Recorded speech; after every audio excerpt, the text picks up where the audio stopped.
Gaskiya mai gari abin da ɗanka yake mana a garin nan ya fara isa. Kai sarkin noma ka san inda kake. Kai karamin munafiki dakata ba da kai nake magana ba. Kai sarkin noma dakata kada tsautsayin tsatso ya sa ka faɗi wata kalma a wannan fadar.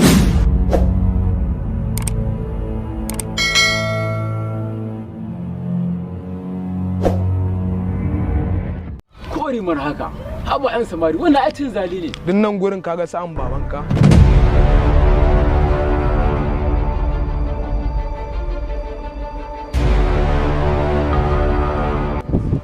Fada tana sauraron ka ya kai bako.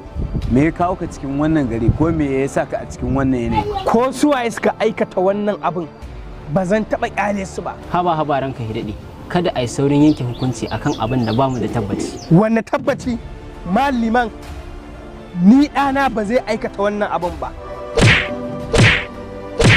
Ɗana abun kwaikwayo ne ga mutanen garin nan.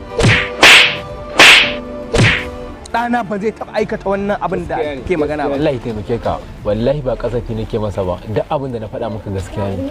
Dakata ka ji bako, kada kai tunanin zancen ka zai sa mu laƙaba wa yaron kirki abin da bai aikata ba.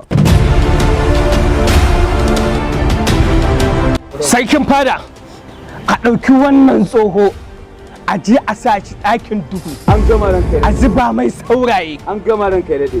Shantali, kai kuma ka shiga cikin gari kai shela